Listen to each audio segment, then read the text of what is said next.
I'm employed with a local San Francisco Bay Area architecture firm, which has no affiliation with my 9/11 research. I've designed numerous fireproof steel frame buildings. Most recently, these $3 to $10 million gymnasiums. And I've also been responsible for the day-to-day construction administration services for this $120 million high school campus.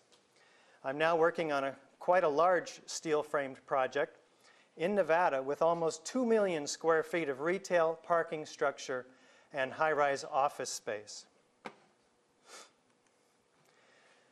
Why have all 20 architects and engineers that have so far seen the evidence which you're going to be seeing tonight joined us in calling for an independent investigation into these collapses on 9/11? We'll find out. Let's take a look at the features of controlled demolition. This is what a high-rise looks like when it is being demolished with explosives.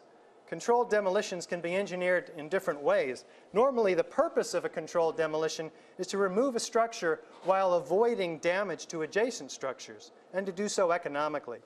Typically, a tall building is demolished by placing thousands of cutter charges adjacent to columns throughout the building and then detonating them in a precise order, starting with the interior structure and then progressing outward and upward.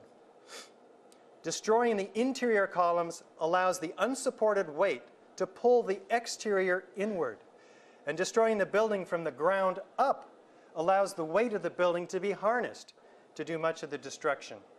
The result is an implosion, producing a vertical collapse at free fall speed into a consolidated rubble pile ready for loading and shipment. Now, what are the features of a controlled demolition? We have sounds produced by explosions, rapid onset of destruction at the base, dust clouds, thick, billowing, and enormous from the pulverized concrete and explosions. We have often pools of molten iron, which is from the thermite, a common incendiary or cutting charge. We have demolition waves that remove the column support all around the perimeter of a building all at once. And we have a total collapse of the steel skeleton broken up for shipment. In addition, we have a straight down symmetrical collapse into its own footprint, the building that is. And we have a free fall speed of collapse. None of these occur normally.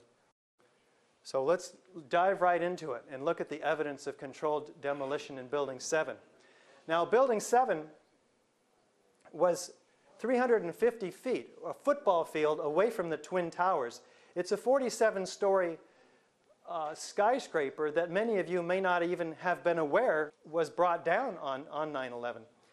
Here it is here, seen across from the devastation of the already fallen World Trade Center 1, or the North Tower. It had a couple of fires that were visible in the photographs on the 7th and the 12th floors. So let's look at the evidence now for a straight down symmetrical collapse caused by all the columns being cut at once. And what you're seeing are high shots. Now here we're going to show you a videotape of the collapse itself. Describe that. Now we go to videotape, the collapse of this building.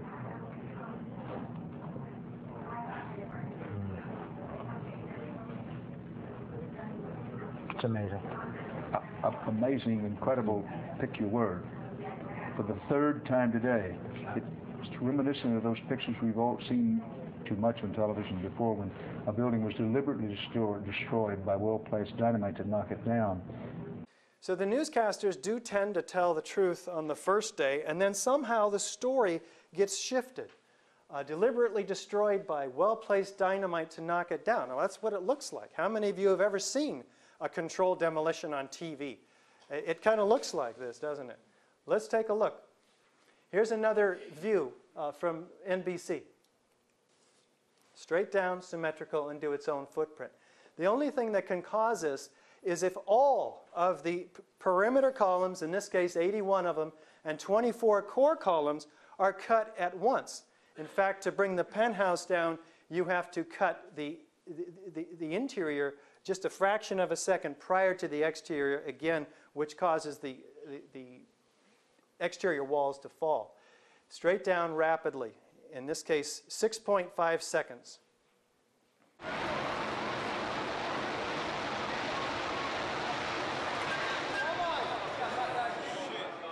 It's gone, man.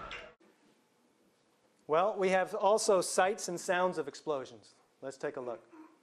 Then suddenly 7 went down. The crowd started running north again, trying to escape the dust cloud and the falling debris. Among them was Daryl. He was a worker trying to help with the injured.